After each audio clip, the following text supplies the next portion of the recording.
Yeah. Okay, being 8:15, it looks like we have a good group with us this morning, so let's get going. Call to order, Mr. Kaminsky, Present. Mr. Kunkel, Here. Mr. Reinhardt, Here.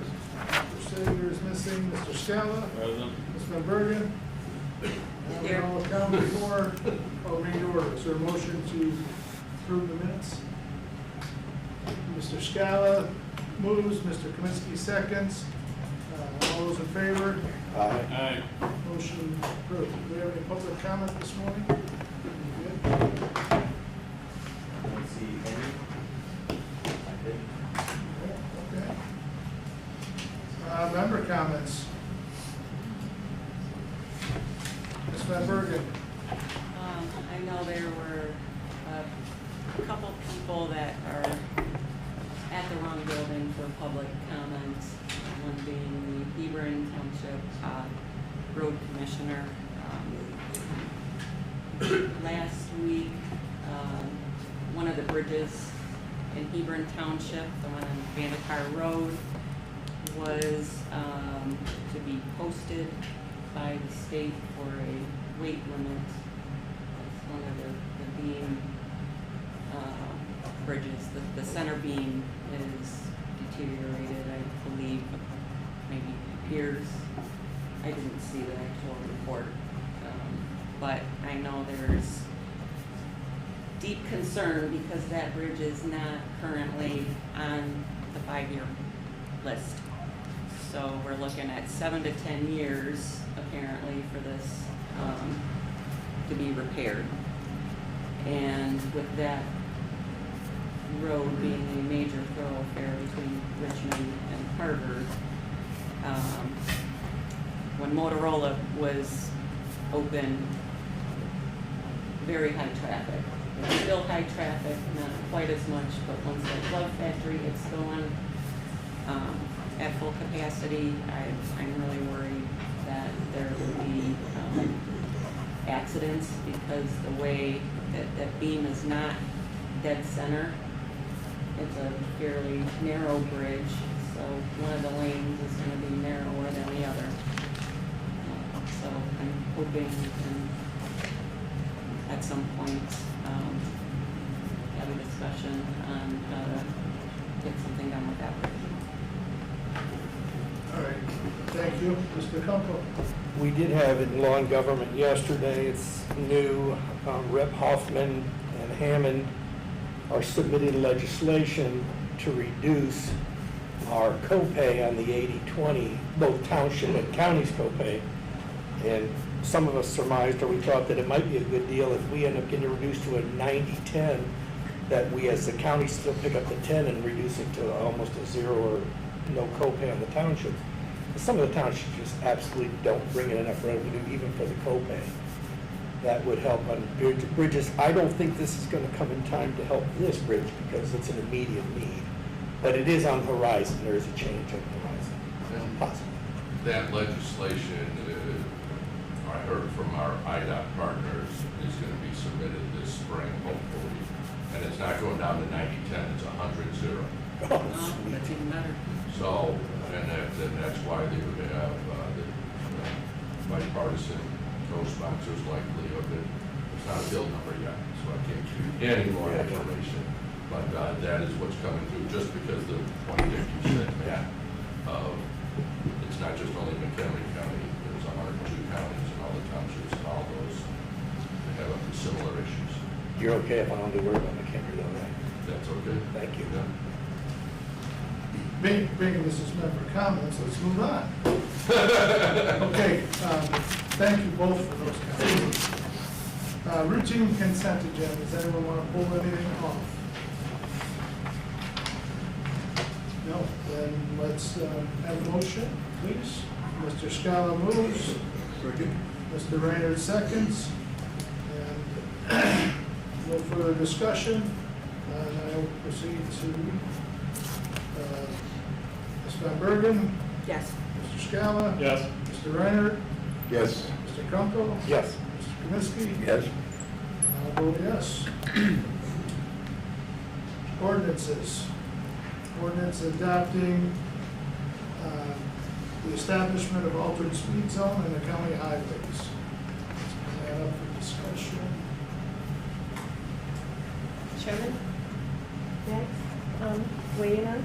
We should have done that in public comment. Oh, I would- Being a board member, I'll let you do that. All right, thank you. Well, I thought I would wait till the topic came up, and for some reason, I thought we'd do the presentation. Yeah, let's get a motion first. Anybody move to open this discussion? Mr. Kaminsky will move. I'll Mr. Kunkel will second it.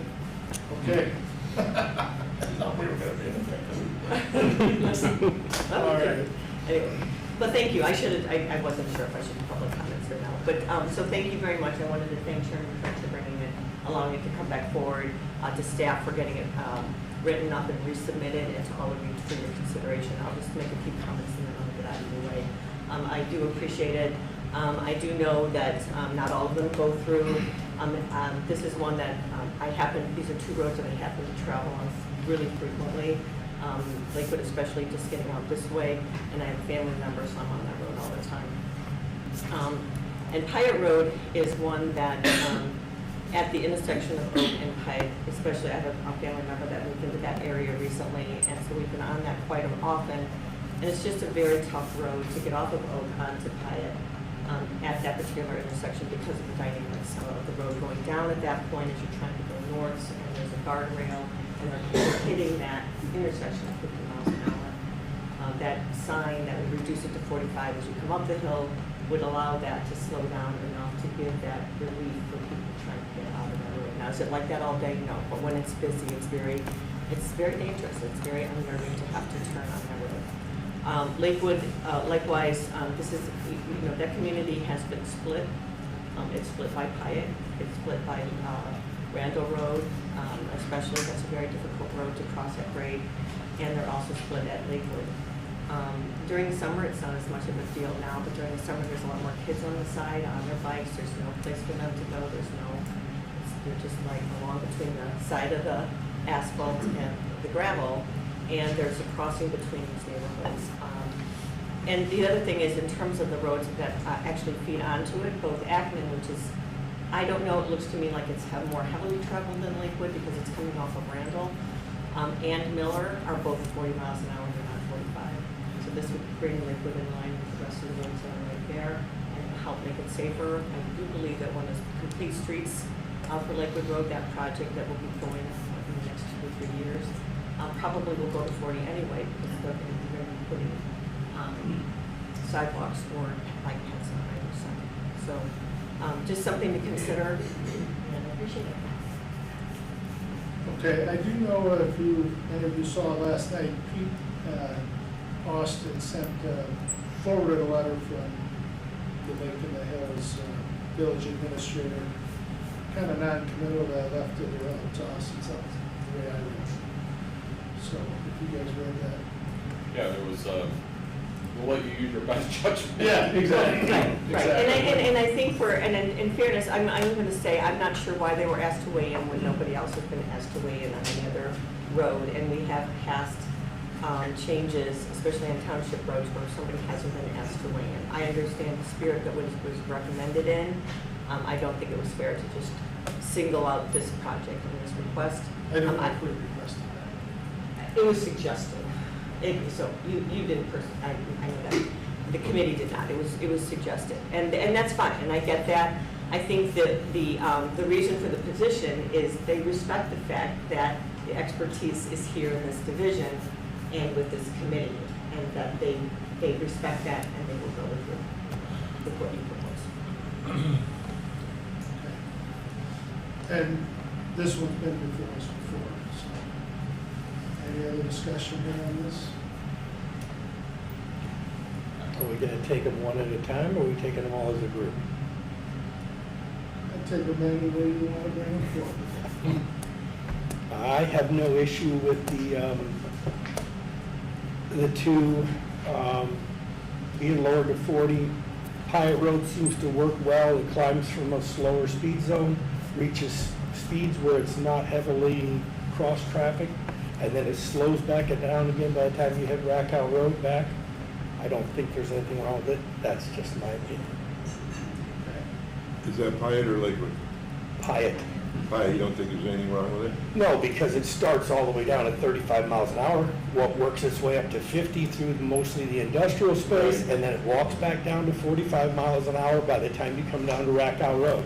That's typical up and down of a speed limit, speed road. I'm sure there's nuances that everybody has of it, and there's not a lot of cross traffic from that road, especially in the 50 mile an hour zone. The other road, Aikman is crisscrossed everywhere, and I could definitely see it could use. I could some definitely see Lakewood too, but Pyatt, actually, I did a subdivision off right there on Oak and Pyatt. And, you know, most of that traffic going out of there is right turns from Oak Street. And there aren't any pedestrians, so I'm not so sure I agree with Pyatt. I forget the road, maybe you guys can help me.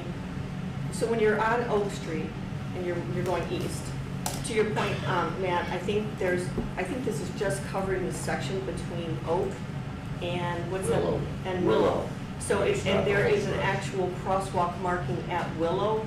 So it would really just take, instead of hitting 50 at Willow and staying at 50 all the way past Oak, it's simply taking it to 45 from Willow to Oak, and then you can go to 50. To your point, then it's open from there, but it's a tough turn, it's a tough intersection at Oak, but there's actually a crosswalk at Willow. And it's for people to, and then people do cross between those communities because you can get over, there's actually a crosswalk. I'm assuming that when improvements are made, they'll put like even a signal there, you know, like one of those flashing signals perhaps, but right now, there's people who try to cross at those, not at Oak, but at Willow.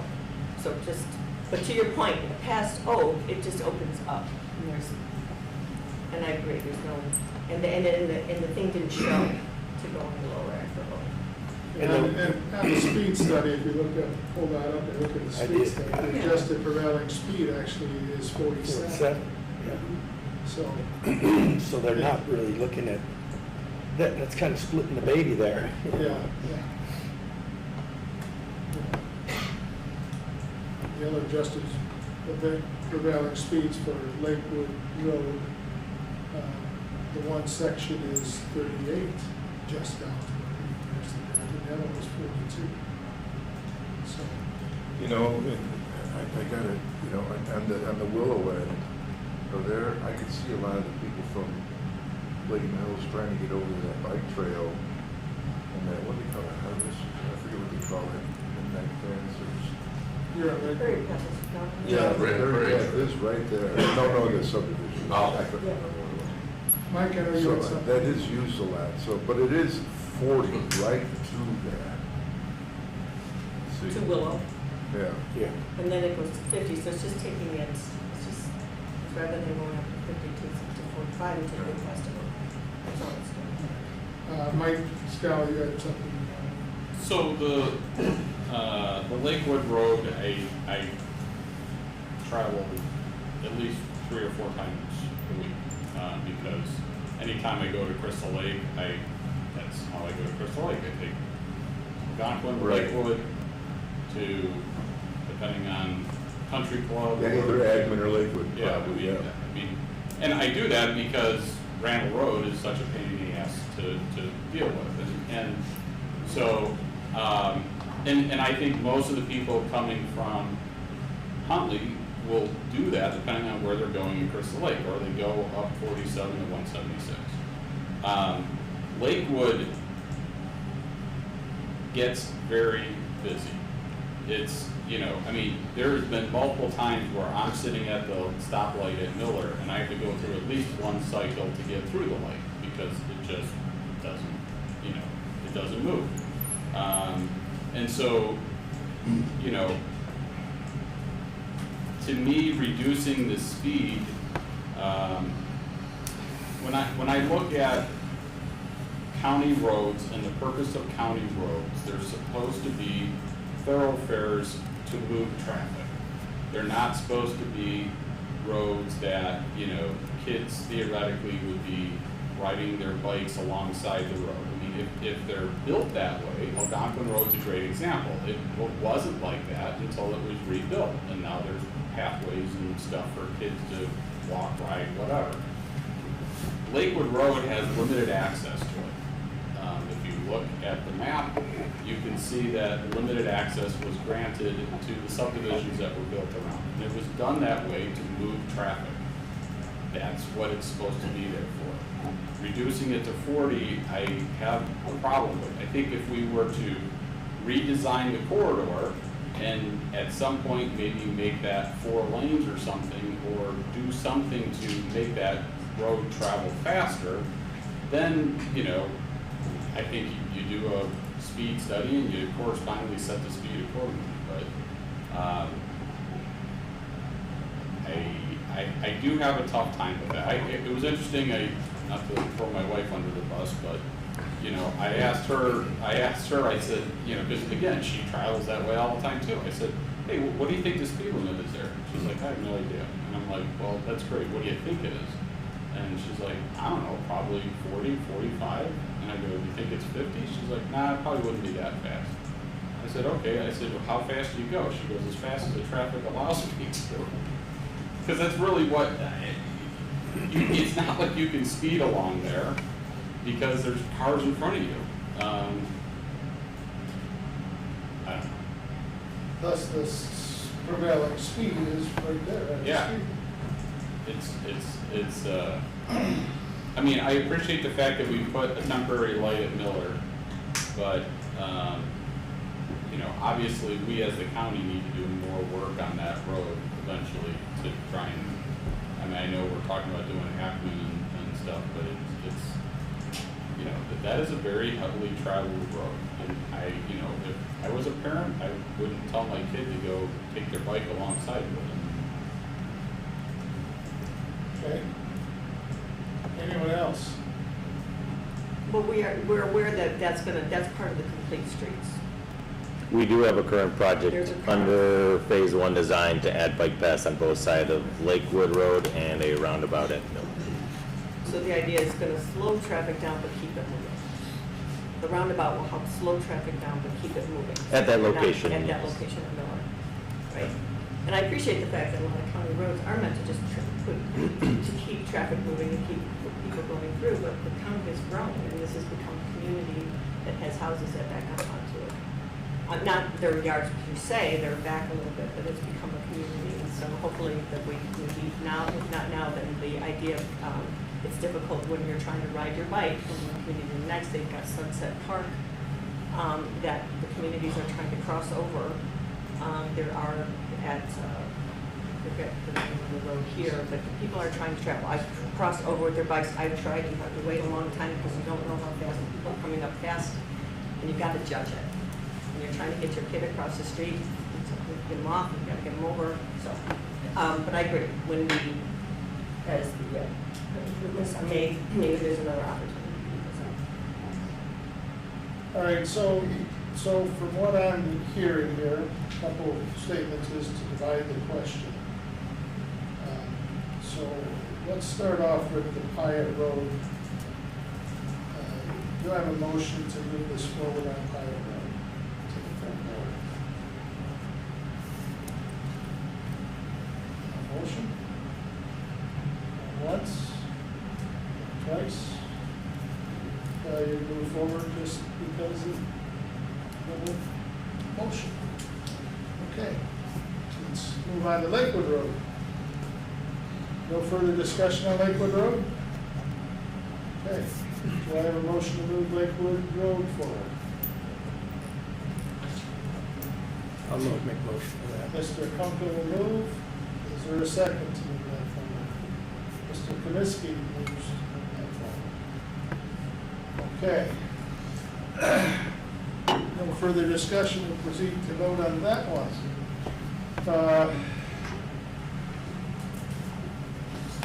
Mr. Reiner, Yes.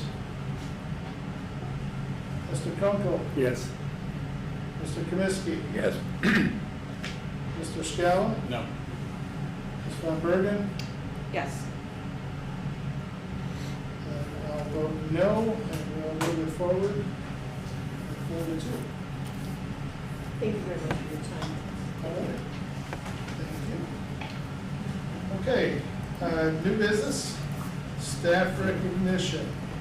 All right, we got a lot of introduction here today for new staff and everything, so I will turn the floor over to Andy. Andy is our sign shop supervisor. Morning, everyone.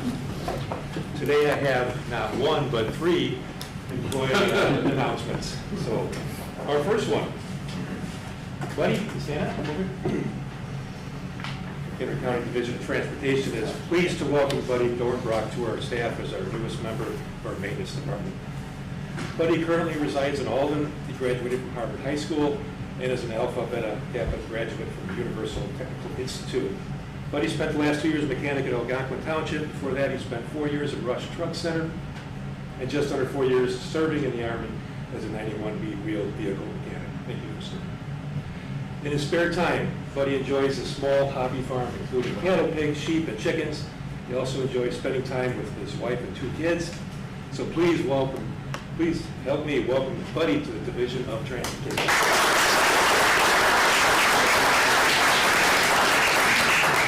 Next one, Jim. I said he walked away, but he didn't get a chance to speak.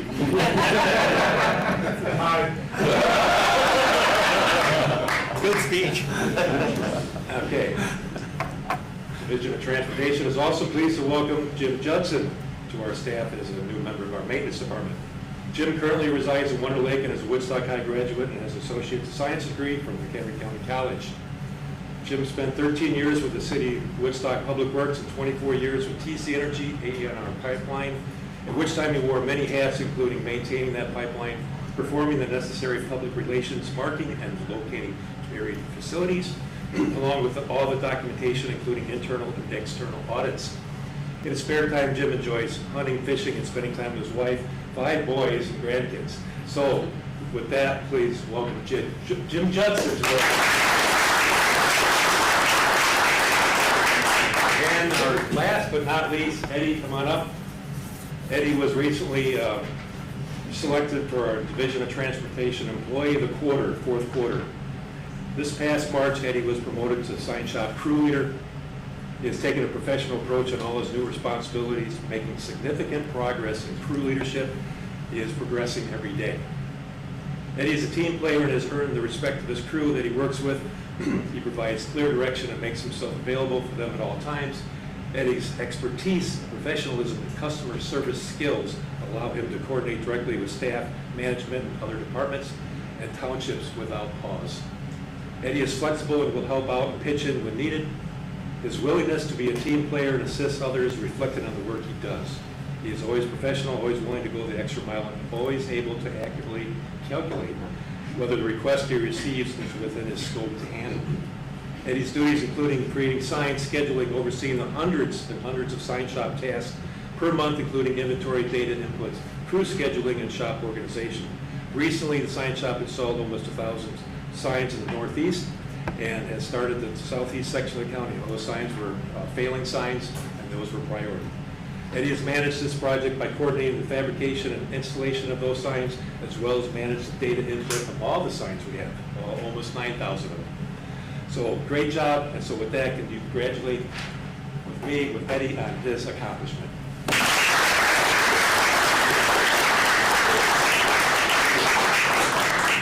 Thank you, Andy. Eddie, no comments either?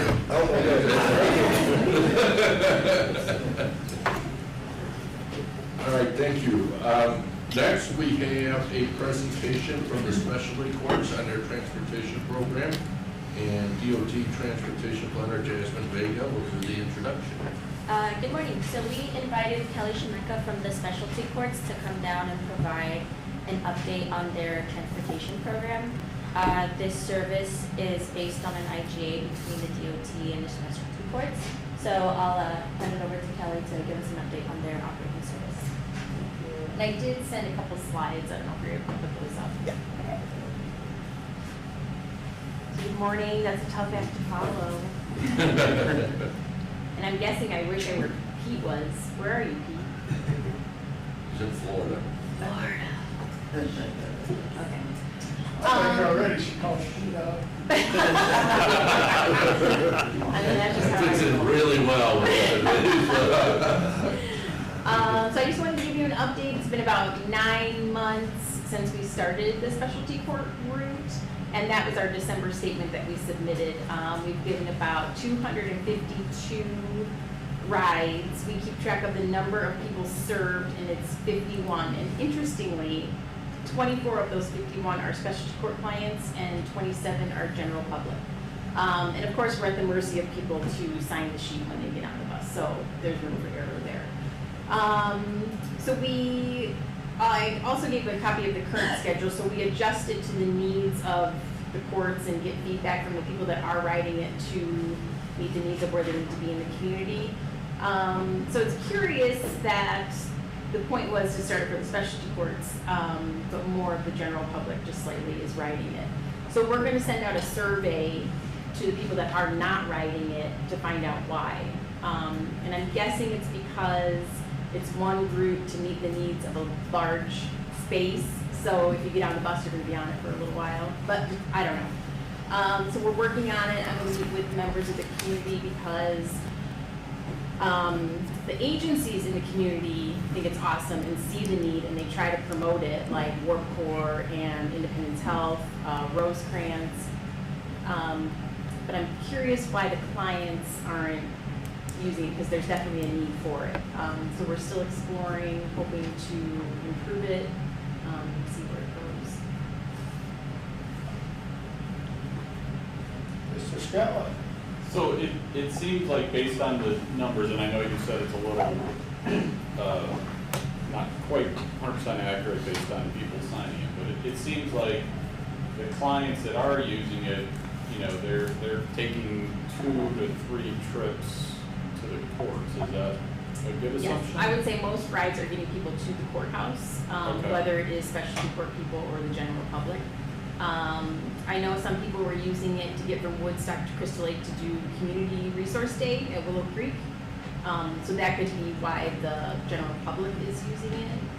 But it seems to be consistently the same people are using it. We're not getting a lot of new riders. Okay. And It's in the negative. what? It's in the negative. Negative 700, maybe $40,000. Yeah. So you said a lot of them are taking it to the courts? So that on the way home, they do something different? That's a good question. I'd have to look at I just happened to notice like a lot of them are taking it from, let's say, Rosecrans to the courthouse.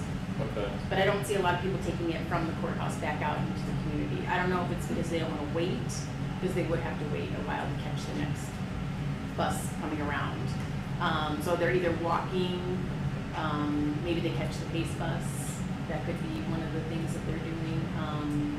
Depending on the situation for specialty court clients, sometimes we are able to give them a ride through Kaizen, which is funded by the Mental Health Board. But that's kind of what started this. We were trying to reduce the amount that we use with Kaizen because it was astronomical. It was like $40,000 a month. So that has definitely improved. And the Mental Health Board was kind of like, we're gonna have to cut you off if you don't reduce your amount because we were going way over budget, which wasn't fair to other people that were trying to use it in the community. And I struggled with, how do I tell my clients, I don't have a ride for you, but here's where you need to be. You know, so that's why I was kind of like, let's try a bus and see if that works. So we're still trying to work out the kinks of it. So is there an assumption that if they're on the bus going to a court date, a court time, and for some reason they don't make it on time for some reason, that the court is lenient and not like saying you didn't show up when the docket was called? I know that's a typical issue. I have not received any feedback that has happened. Well, I hope it hasn't, but I mean. Yeah. It would, there would have to be like an extenuating circumstance, like say there was a terrible snowstorm, the bus was running late, but really it's the client's responsibility to get on at the right time, to get where they need to be at the right time. Yeah, and all I'm saying is, assuming that they do that, right, in good faith, they tried to do that. Yep. The bus wasn't able to get them there, you know, Yep. they show up 15 minutes late, judge has already called their docket number, and he's like, he or she, I tried, you know. Yeah, I mean, no, we would definitely take that into consideration. Okay. If that probably wouldn't happen the way it's scheduled, like you wouldn't have that short, like, oh, I just missed being called, you know. There's plenty of time to get them to the courthouse in time for their court call. But we're aware usually of how clients are getting to and from, because we work very closely with them. So they would send us a text, hey, I'm on the bus, it's running late, can you let my attorney and the judge know? Which we absolutely would. And so when you're trying to understand better how this is functioning and where improvements could be made, is that an outreach to the clients at that point with like a 10-question survey, 15-question survey, and saying, you know? Correct. We haven't, because I was just working with John Buckley, who is from Independence Health, so he is the one that helps me coordinate the bus. And we were discussing the numbers, and so far we've only been reaching out to people that are riding to see how it can work better for the current riders. And now we're like, maybe we need to reach out to those that aren't riding. So I only have the ability to reach out to the specialty court clients, so we would send the ones that are not riding. We're gonna do like a Google survey that they can do on their phone and be like, you know, tell us how we can improve, what would make you ride it versus not, or, you know, how could we improve it so they can use it. You gonna be able to email that out to us? Sure, absolutely. Okay, great. I have just come to, what does that work out to a ride? I mean, the invoice amount of $4,300 for what, 200 rides? Is it about $15 a ride? I didn't do math, Mhm. and I don't have a calculator, so, but, I'm not sure. But Yeah. we could easily figure it out. Right? What is it, about $15 Hey, a you have ride? a calculator in your phone. You know, I've often thought about this, and this is not my business. Okay. But I've often thought about this as like validating a parking receipt, you know, that we couldn't just reimburse these clients for their expenses going, rather than doing all of this expense. Is it better money to spend? Are we spending our money wisely on this one? And I'm not telling you No, what I to do. know. I'm really you know. disappointed because there is such a need, so I don't understand, like, it's hard for me to Yeah. understand why it's not working. Yeah. No, I'm very open to, like, could we do it where they would just call?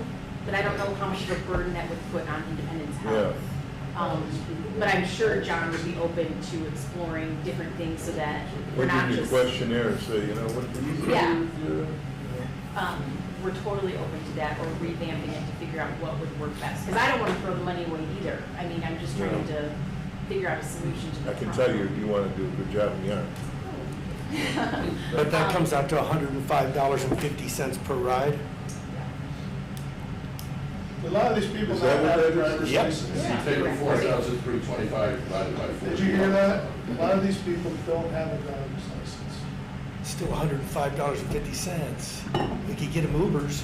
That's what I'm saying. That was my point, you know, is like, look, you know, maybe we could cut a deal with Uber or even a taxi company and say, look, call this taxi company, they'll give you the ride, and we have an account with them. We'll cover it. We could explore that, and the mental health board uses a platform called Kaizen. So we actually have the ability to schedule the ride, and if the client needs a return ride, they just hit like yes on their phone, and then they'll send a ride. Yeah. Which that might be the more economical solution. Yeah. I don't know how you guys feel about trying that. Well, I think the cost per I ride thought it is was probably gonna go 250 down, into that. but the amount of people using it will probably go up. Because that's what you were just saying, that you Right. just had the issue with the mental health board, where they were spending $40,000 a month using that system. So I think part of the bad side of this is that it does take a long time for someone to get to where they're going, and so they don't use it. So you don't have the amount of ridership, but to make it easy for them, and that sounds like it's very easy because you're going there and back, yes, it would cost less per trip, but I think a lot more people would take those trips. Well, wasn't that the problem? We needed more people to use it because they weren't going to court and they were getting in more trouble with the court system. Well, We because they wanted weren't more showing people up. to use it, right? Right, well, we were trying to reduce the cost of Kaizen, so he's right saying if we're gonna do it door to door, they're gonna be like, heck yeah, I'm getting a ride. Whereas the bus is much more They inconvenient. gotta put their part into it. Yeah, they gotta get to the stop, they gotta wait, you know, So they would tend not to use it because it's not the time frame. Right, But if it went both ways, door to door, they're gonna use it on the way back, right, and you're gonna, that number's gonna be a lot more. 'Cause yeah, That Uber cost is probably $25, $30. yeah. Depending where they're going, like if they're going to Harvard, it's usually over 100, Yeah. if you can get a ride out there, so that's another issue. But we're, I don't our know. bus doesn't serve Harvard right now, so. But I don't that's a believe it's good gonna point, save then, anything. Harvard. Ubers aren't that expensive. No. And the people who actually need to use are the ones that are using it. Right. The other ones who find a way to get to court, they show up. We did have another barrier because people wanted to bring their bikes on the bus, but there's nowhere to store it. So that kind of, because they would have far to walk whatever stop they got off at, so they couldn't bring their bike. So that was another challenge that we faced. Yeah, but if the bus doesn't have that many people on it, what would be the issue with just putting the bike in the center? I'm gonna guess you have to have it secured if they get into an accident. You know, you can't just.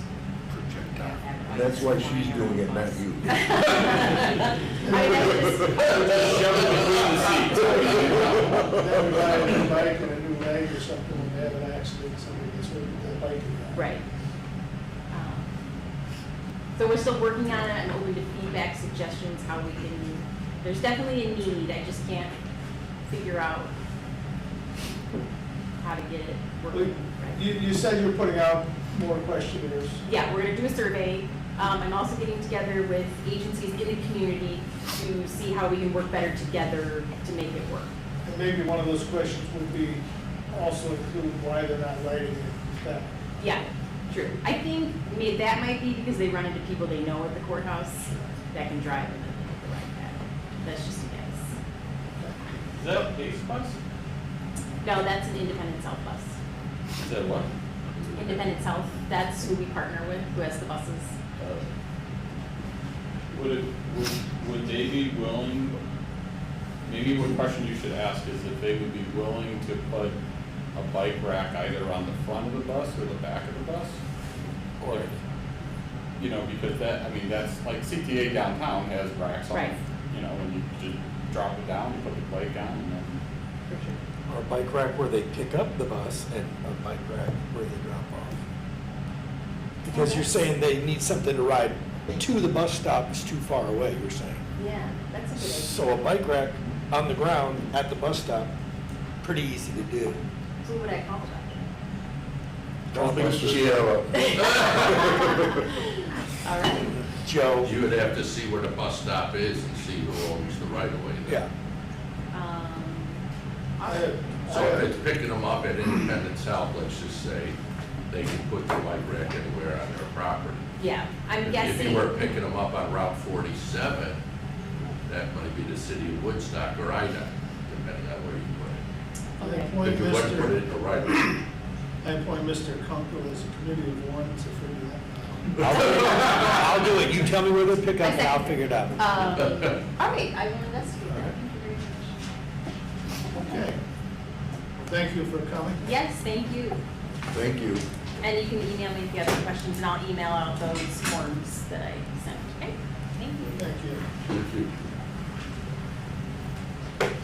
Next subject is, we have some awards. We do have some awards. It's that time of year, award season is upon us, and we've been fortunate to have a couple of awards that we have won. The first is our snow and ice control. That is an award that we've been receiving for This is a new one. I know this is a new one, but it's on the same. 2003. 2003. The agency that had done it before no longer is in existence.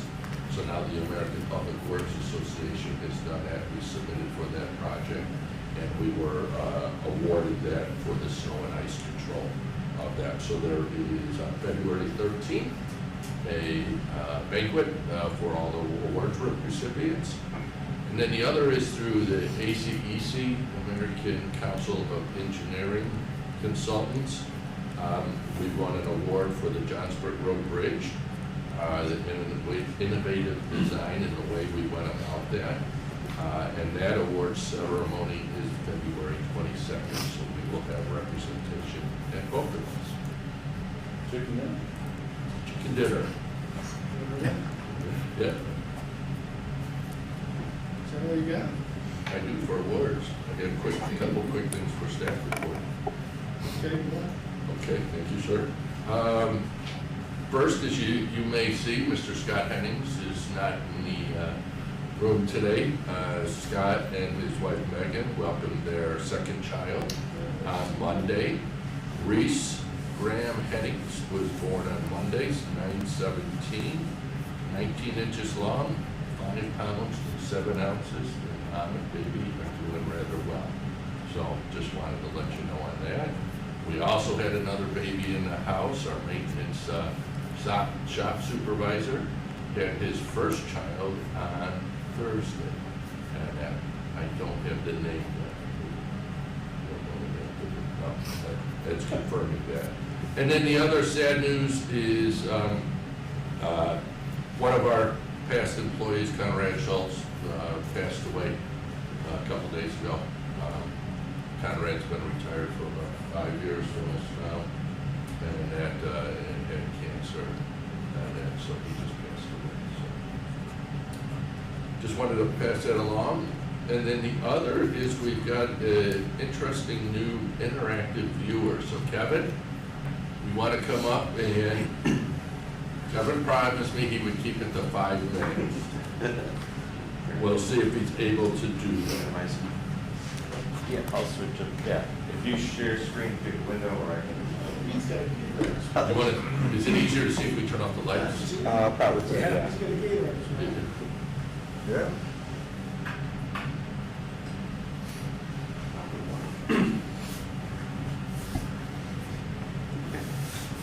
My name is Kevin Kuharski. I'm the GIS analyst here at the DOT. Scott had asked me to present this to you guys. This is a project we've been working on together to kind of more interactively present what all our transportation projects will be for our 5-year program. As you know, the program we have is currently just a PDF document that lists the projects and is can be cumbersome to go through unless you're really familiar with how it works. But through what I've been learning in the recent months or whatever, I was able to create this viewer that is a little easier for the public to maybe navigate and find out, where all of our projects are. It puts it on a map, kind of brings it out into light here. This will be available on our website for the public to browse at their convenience. So it shows kind of an overall picture of the county. It dots out where all of our projects are. If there's road corridor projects, they'll be in lines. You can search by project by type. So if you're looking for a specific bridge project, you can click on it and it'll zoom you to the area. This is our Mill Street project, which will be shortly, I think. But yeah, you can click on the dot for further information, give you a little bit of, this is all the information was pulled from that document that Scott had written up for our project. So it's just a more streamlined way of viewing it. It shows you over here some charts based on where the funding is coming from, what type of funding it is, expansion, maintenance. You can, I made a reset button so it'll go back, but you can click on it and it'll filter out, if you wanted to see the projects for this, it would filter down and show you where they are. You can also zoom around and zoom into where you want to see, the Lakewood project possibly is on there. This is everything that was presented in that PDF. So, there's multi-use paths, public transportation projects. And again, if you click, they'll zoom to where all these projects are, and you can pull up information on it.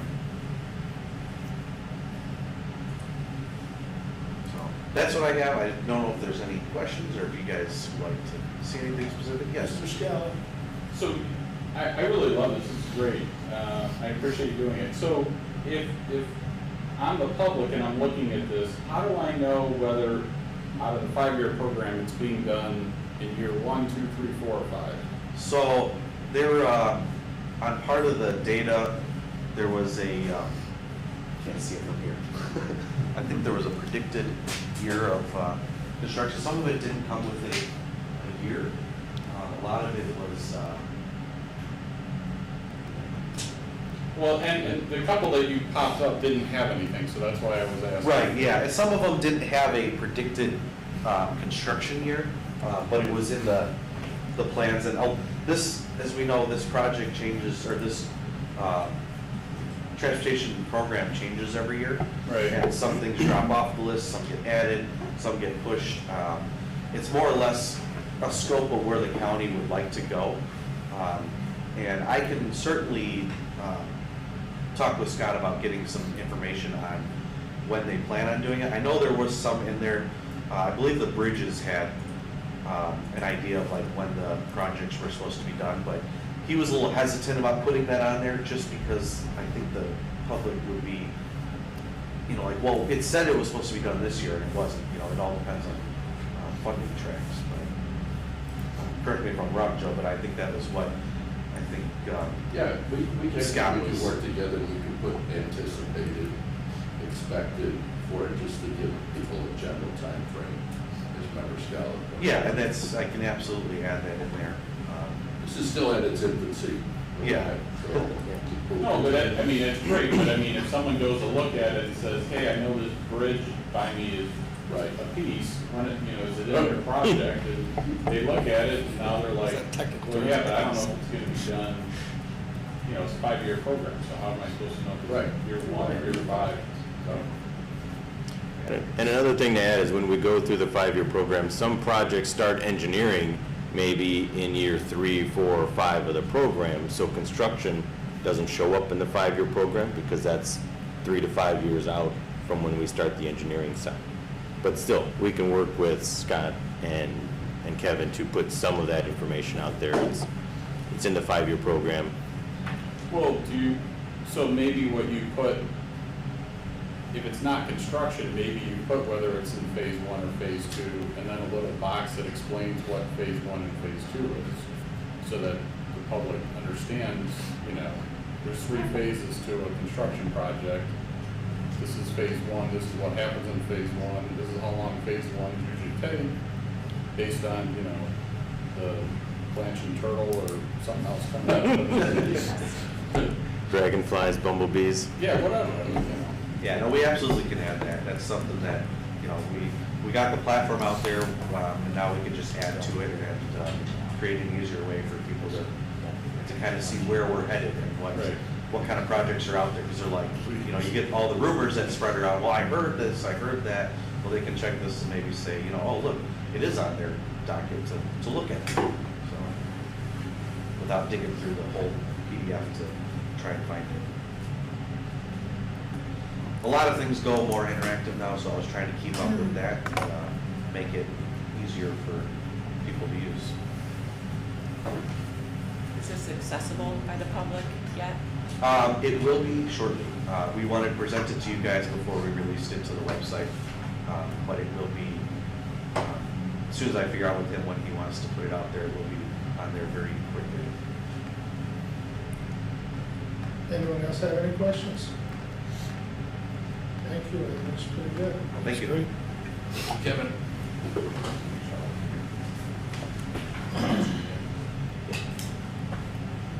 Any other old business? No, sir. All right, before we go to executive session, there's a need for executive session this morning. Before we go to executive sessions, I do want to say on the bridge up in Hebron, I intend to put that on the agenda for next month for us to discuss that bridge, since that is a safety issue, as far as I think it is. I'm not sure other opinions, I haven't heard those yet, but that if you drive down that road, it's going to be an issue. So that is a very high traffic road. And that's the road that does come out to 47. I think it's O'Brien across the road, across 47, which we had the same issue on the opposite side of 47, which we did do an emergency repair for safety. So I'll be bringing that one forward next month also to discuss it and what we would like to do as a committee. So I don't want to vary those issues. With the bridge issues, with the township, the funding bill, I hope that goes through. I don't know how long that will take to get through the session. But we still have the issue, which future discussions, just to bring that up. And I think the business is a good place for me to discuss this a little bit for the future. I think it's proper.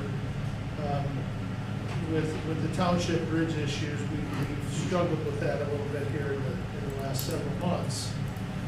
With this coming forward, this possible bill, I have no issue of waiting on that bill before we make any further discussions on other agenda issues. However, even with full funding, we're going to have a problem. And correct me, Joe, if I'm wrong, we're going to have a problem because we just don't have the staff to move these bridges forward at a quicker pace. And I think that's an issue we need to address at some point. And so I'm going to leave that open for discussion, possibly not here today, but future discussion of how we address that issue. And we keep pushing some of these bridges back. We get more and more bridges into the system, and then we have emergency failures that aren't even in the system. And we need to address this, that we're pushing some of those projects back because we don't have the staff or the capabilities of handling it. And I think we need to address it and fix it. So I think we have the ability to do that. That's what we're here. So with that, we need to go into executive session for land acquisition and meeting minutes. So do I have a motion? Mr. Scala moves to go into executive session for land acquisition and meeting minutes. Mr. Kaminsky seconds. All those in favor? Aye. Okay, we'll resume.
Aye. Okay, are we gonna open the doors and let anybody back in?